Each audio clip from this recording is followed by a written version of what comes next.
No Evangelho de Lucas, encontramos uma ênfase especial no chamado de Jesus à generosidade e ao amor ao próximo. Ele nos ensina a importância de amar e cuidar daqueles que estão ao nosso redor, especialmente os mais necessitados. Vamos conversar a respeito dessa realidade e mais algumas informações nessa nova mensagem do estudo devocional dos livros da Bíblia e contamos com seu like neste vídeo com essa mensagem que começa logo depois da vinheta.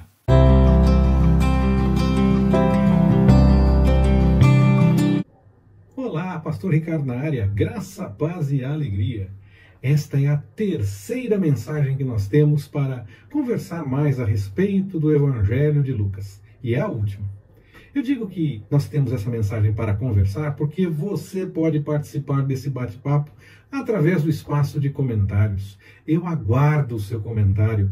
Registre lá as suas observações sobre essa mensagem, o seu testemunho e também as suas perguntas, para que nós possamos conversar mais e ampliar a possibilidade de comunhão uns com os outros e crescer no conhecimento da palavra do Senhor, nesta mensagem em especial a respeito do Evangelho de Lucas. E eu insisto nessa questão dos comentários porque quanto mais pessoas participam dos comentários na plataforma, compartilhando, curtindo o vídeo, mais a plataforma pode indicar o vídeo para outras pessoas, porque se está chamando a atenção, a plataforma vai querer que mais pessoas vejam. Quando isso acontece, a mensagem chega a mais pessoas e nós podemos alcançar com essas mensagens outras pessoas para que possam crescer também no conhecimento das coisas do Senhor e aprofundar no discipulado cristão. Falando a respeito do Evangelho de Lucas, nós vemos o Espírito Santo agindo de maneira poderosa nesse Evangelho. Ele espalha a alegria tanto a Jesus, como também a essa comunidade nascente, a esse grupo novo religioso que vai nascendo a partir do contato com Jesus. Mais do que um grupo religioso, um grupo que busca, com a prática de vida, mostrar o reino de Deus. Há pelo menos 5 palavras que são usadas no texto grego que expressam alegria em termos diferentes, em profundidade, em mais quantidade de alegria, tentando mostrar que é mais efusivo e essa coisa toda. São pelo menos 5 palavras que são usadas no texto original em grego que expressam alegria. Muitas vezes, quando traduz para o português, essas palavras ficam como alegria. Mas no grego há várias palavras, pelo menos 5 palavras diferentes para expressar essa questão da alegria. No capítulo 10, por exemplo, de Lucas, nós vemos os discípulos voltando da missão alegres e Jesus também relatando que tinha alegria ao ver o que estava acontecendo. No capítulo 24 de Lucas, nós vemos os discípulos alegres esperando o Espírito Santo prometido. Eles voltam com alegria para Jerusalém e estão no templo com louvores, com gratidão, demonstrando também alegria. Nesse momento, o texto tenta transmitir essa ideia da alegria no caso desses textos que eu citei e mais outros tantos textos. O Evangelho de Lucas fala muito a respeito dessa questão de alegria e o Espírito Santo é que está por trás desse motivador, sendo o motivador para essa alegria. Ao longo do Evangelho de Lucas, nós vemos Jesus demonstrando muita generosidade, tanto em palavras como em ações. Ele praticava, ele não apenas recomendava, mas agia nessa mesma direção. E ele fazia isso se importando com pessoas que normalmente eram marginalizadas, aquelas que eram colocadas de lado normalmente pela sociedade, Jesus as acolhia. Esses desprezados, Jesus muitas vezes compartilhava recursos com eles, muitas vezes através de milagres, ele oferecia cura, ele oferecia libertação. Jesus acolhia esses marginalizados para que eles pudessem ter um caminho diferente. A religiosidade os tratava como perdidos. E Jesus dizia, não, esses precisam ser resgatados, ser restaurados. E esse era o caminho que Jesus encaminhava nessa questão. Ele não deixava de mostrar que havia, sim, coisas que desagradavam ao Pai, que as pessoas praticavam coisas que iam contra a vontade do Pai. Ele não fingia que essas coisas não aconteciam, não tentava reinterpretá-las, ele deixava claro que elas aconteciam, que as pessoas praticavam coisas que eram contrárias à vontade do Pai. Mas ele fazia isso em amor, demonstrando a possibilidade de um caminho diferente, de seguir na direção da vontade do Pai, de como buscar essa vontade vontade do Pai, como realizar as coisas de acordo com o desejo do Pai. Ele não simplesmente apontava o dedo, antes ele estendia a mão. Ele não ficava reclamando, ele acolhia para ajudar a pessoa a mudar, caso a pessoa quisesse mudar.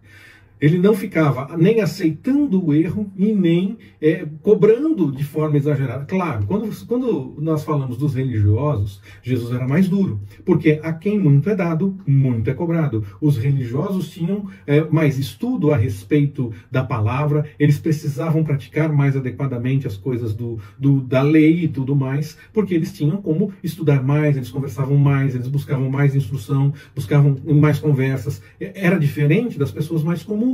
Essas pessoas não tinham tanta informação como os estudiosos, os doutores da lei tinham. Então, esses doutores da lei eram cobrados de forma bem dura, porque a quem muito é dado, muito é cobrado. Jesus praticou isso. Hoje em dia, muitas vezes, se cobra de todos. A pessoa cometeu erro, então ela é cobrada eternamente por conta daquele erro. Quando nós devemos estender a mão e ajudar a pessoa a mudar, se ela entender que deve ir pelo caminho da mudança, a ser reintegrada na sociedade. Quando Jesus curava um leproso, ele era reintegrado na sociedade, porque ele era marginalizado. Ele tinha que ficar de fora, tinha que ficar ausente, não podia ter contato. E Jesus, quando o curava, trazia de volta para a sociedade. Então nós estendemos a mão, espiritualmente falando, para que a pessoa possa mudar de caminho, mudar de direção. Isso tem que ser mostrado com amor, com generosidade, como Jesus fez. E não apontando o dedo, cobrando e reclamando do erro da pessoa, como se o erro estivesse sendo mantido, quando na verdade nós devemos chamar a pessoa para a mudança. A generosidade de Jesus nos inspira a sermos também generosos, seguindo o próprio exemplo de Jesus. Um exemplo de amor, de entrega, de serviço realmente. Esse é o nosso caminho. E nós fazemos isso para ajudar as pessoas a entenderem aquilo que é vontade do Pai e viver de acordo com a vontade do Pai, indo e não pecando mais. Não é que elas vão continuar no pecado, não. Nós convidamos as pessoas para irem e não pecarem mais, como Jesus fez. Jesus orientava as pessoas a fazerem dessa forma. Nós chamamos as pessoas, nós deixamos claro quando há erro, mas com amor, com generosidade e ajudamos a pessoa a ir no caminho da vontade do Pai. Hoje em dia, as pessoas reclamam muito que há pautas na sociedade que atacam os costumes cristãos. E há mesmo, e como há? Mas é só hoje em dia? Pense bem a esse respeito. Eu estou falando mais devagar, fazendo pausa nesse momento da mensagem, porque eu quero que você pare para avaliar e pense. É só nestes nossos dias que as coisas são assim? Como foi nos dias de Daniel? Não era da mesma forma? Como foi com Daniel e com os seus amigos? Eles não foram atacados exatamente no cerne da própria fé que eles tinham? Não era por conta da fé deles que eles foram perseguidos, ou jogados na fornalha de fogo ardente, jogados na cova dos leões? Não foi por conta da fé deles. Não é porque a sociedade estava contra eles e contra a fé que eles praticavam. Será que é só hoje em dia que essas coisas acontecem? Não há nada de novo debaixo do céu, não há nada de novo debaixo do sol. Eles falavam algum tipo de contra-ataque ou de ataque para poder reverter aquela situação? Ficavam reclamando, alertando que estava acontecendo perseguição? Não, eles não fizeram isso, como muitos acham que tem que fazer nos nossos dias. Eles não fizeram isso. Eles seguiram fazendo a vontade do Pai, mesmo que houvesse consequências por fazer aquilo que o Pai os chamava a fazer. Eles seguiram fazendo a vontade do Pai. E aí, quando eles tinham que enfrentar as consequências, se o Senhor os livrasse, amém. E se o Senhor não os livrasse, ele continuava sendo o Senhor, tinha seus planos e ia executar as coisas como era a vontade dele. Eles não se curvavam aos caprichos daqueles que os perseguiam e, se fosse necessário, enfrentavam as consequências para dar testemunho de que viviam de acordo com a vontade do Pai, qualquer que fosse o desfecho daquela consequência. A sociedade vai agir contra a fé. Lamento parecer pessimista, mas essa é a realidade. Se você espera que a sociedade fique a favor da fé, eu lamento. Até mesmo dentro das igrejas, muitas pessoas não seguem a fé, infelizmente. Infelizmente é assim, quanto mais na sociedade. Vai ser assim. Jesus passou por isso, ele foi perseguido por fazer a vontade do Pai. Ele passou por isso e disse que nós teríamos o mesmo caminho, o mesmo destino. Eu lamento dar más notícias nesse aspecto. Mas o próprio Jesus também nos deu uma boa notícia. Nós não devemos temer quem mata o corpo. Nós devemos entender que nós somos bem-aventurados quando somos perseguidos por fazer a vontade do Pai. Jesus falou dessas coisas. Se ele teve que passar por perseguição por fazer a vontade do Pai, quanto mais nós. Parece que as pessoas esperam que a sociedade seja uma grande igreja. Seria fantástico que fosse assim. Mas nós precisamos dar testemunho da verdade para essa igreja, para essa sociedade. Nós não vamos ficar cobrando, contra-atacando, reclamando do que a sociedade faz. Antes, nós vamos continuar amando, vamos continuar servindo, andando a segunda milha, dando a capa se for necessário e dando outra coisa a mais se for necessário, para mostrar que nós seguimos ao Senhor. E que o Senhor é quem nos provê. O Senhor provê o descanso se nós tivermos que andar 2 milhas. O Senhor provê a roupa se nós tivermos que abrir mão da nossa roupa para entregar para o outro, levando em conta o texto do Evangelho. Trazendo para os nossos dias, nós podemos pensar em tantas outras coisas. Nós temos que saber que o Senhor é quem é a nossa provisão, o Senhor é quem vai cuidar de nós nas nossas necessidades. E nós seguimos mostrando amor, nós seguimos mostrando a verdade do Evangelho. Nós falamos daquilo que o Senhor tem para nós. E se a sociedade nos perseguir por isso, somos bem-aventurados. Não fique brincando de perseguição só por assuntos politiqueiros. Pesquise a respeito da igreja perseguida e você vai ver que perseguição é uma coisa muito mais séria e está acontecendo. É muito mais sério que esses comentários a respeito de teses meramente politiqueiras. É muito mais sério. Cuidado com misturar assuntos deste século com a questão espiritual. Tome cuidado com isso. Você não é perseguido por questões politiqueiras e aí é bem-aventurado. Você é perseguido por fazer a vontade do Pai, e aí sim é bem-aventurado. É diferente, não é pelas coisas deste século, é por fazer a vontade do Pai. Quando nós somos perseguidos fazendo a vontade do Pai, nós somos bem-aventurados. Daniel, os seus amigos, o que eles faziam quando estavam sendo perseguidos? Eles louvavam, eles oravam. Daniel não podia orar. Antes de ser jogado na cova dos leões, ele não podia orar. O que ele foi fazer? Foi orar. Ele não foi reclamar. Ele não foi ficar falando que, mas os tempos mudaram. Mas o Deus que você serve é o mesmo. O Deus que você serve é o mesmo. Não vi atualização. Tem gente que propõe de verdade a atualização da Bíblia. Tem outros que só ficam passando notícias falsas e mentirosas a esse respeito. Cuidado com esse tema também. Mas há quem queira fazer a atualização da Bíblia. Dentro das igrejas, muito acontece isso. Tentam reinventar interpretações. Nós temos que tomar cuidado com isso. Não é esse o caminho. Nós não devemos mudar as interpretações. O Deus que nós servimos é o mesmo. Ontem, hoje e eternamente. Jesus Cristo é o mesmo ontem, hoje e eternamente. Então nós buscamos as coisas de acordo com a vontade do Pai. Não mudou nesse aspecto. Nós amamos, continuamos amando, continuamos seguindo na prática da vontade do Pai. E como Daniel, nós vamos orar se for necessário, mesmo que sejamos perseguidos e mesmo que tenhamos que enfrentar as consequências. Os amigos de Daniel, Sadraque, Mesaque, Abednego e Daniel, eles foram poupados, foram salvos. Os primeiros cristãos foram perseguidos e morreram nas arenas. Mas se dizia, e de tantas outras formas, não só nas arenas, e se dizia que parecia que o sangue dos cristãos era adubo que fazia florescer mais cristãos. Aquilo era para desencorajar aqueles que quisessem seguir aquela fé. E, no entanto, aumentava o número de pessoas que seguiam aquela fé. Parecia que o sangue dos cristãos era adubo que fazia florescer mais cristãos.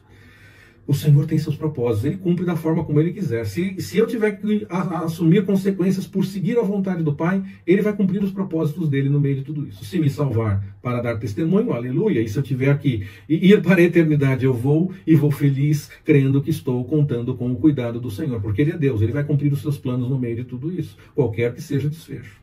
Jesus, quando foi preso, poderia ter pedido ao Pai para enviar anjos, e o Pai enviaria anjos para livrá-lo.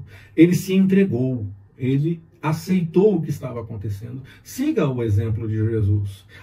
Ele amou, ele foi na direção da vontade do Pai. Ame, vá na direção da vontade do Pai. Acolha as pessoas, apoie, ajude a pessoa a entender quando há erro, não reinterprete os erros, fale a respeito da vontade do Pai para que a pessoa deixe o caminho errado e siga a vontade do Senhor. Deixe aquilo que desagrada para seguir a vontade do Pai. Confronte com amor, chamando para a mudança, estendendo a mão para ajudar a pessoa a mudar. Há momentos sim que nós precisamos Vamos ser incisivos, mas não deixe que esses momentos tirem de você o amor de fato. O amor tem que ser a tônica, mesmo nos momentos mais incisivos. Nós podemos notar que o chamado ao amor ao próximo é um tema muito importante no Evangelho de Lucas. Jesus convida a seguir o seu próprio exemplo e mostra esse exemplo com generosidade em relação às pessoas. E ele ama as pessoas e nos chama a agir da mesma forma, a impactar as pessoas ao nosso redor com essa mensagem de Jesus, com a forma como Jesus agiu e seguindo o exemplo que ele apresentou. Nós temos paciência nesse amor, nós fazemos a vontade do Pai, buscamos a vontade do Pai, chamamos a pessoa ao arrependimento e à mudança e testemunhamos com a nossa vida que vale a pena viver de acordo com a vontade do Pai. Não quer dizer que nós deixamos de falar dos pecados quando nós acolhemos com amor, e não quer dizer que nós passamos a aceitar tudo. Se nós seguimos o exemplo de Jesus, Jesus não fez isso. Ele não aceitava tudo, nem deixou de falar que havia, isso não desagrada ao Pai, deixa rolar. Não, ele falava do que desagradava ao Pai. Nós temos que, com as nossas atitudes, mostrar que o Senhor tem realmente amor pelas pessoas, que ele chama a pessoa ao arrependimento e à mudança, que a condenação está posta. Muitas pessoas ficam só na condenação que está posta. A condenação está realmente posta por conta do pecado, mas nós chamamos as pessoas à mudança, ao arrependimento, à transformação. Que nós possamos responder sim a esse chamado com amor, buscando maneiras mais magnânimas de sermos generosos diante das pessoas. Que nós possamos ser cuidadosos com as pessoas ao falarmos do Evangelho e amar essas pessoas que Deus vai colocando no nosso caminho, testemunhando a respeito da mensagem de salvação e chamando as pessoas à mudança, a deixar o erro, a deixar o caminho do pecado para seguir na direção da salvação que há em Jesus. Que nós possamos testemunhar com vistas a esse processo de mudança na vida das pessoas e também ao discipulado, em vez de entrar na pilha de falar só da condenação, que ela está posta, é fato, por conta do pecado ela é uma realidade, mas nós estendemos a mão para que a pessoa possa mudar de vida e aceitar a salvação que há em Jesus. Que o nosso testemunho de generosidade e de amor ao próximo possa realmente mostrar o amor que Deus tem para com as pessoas. E Deus tem esse amor, porque Ele amou o mundo de tal maneira que deu seu Filho unigênito para que todo aquele que nele crê não pereça, mas tenha a vida eterna. Que nós possamos mostrar esse amor. Que o Senhor nos abençoe. Forte abraço. Até mais, permitindo o Senhor.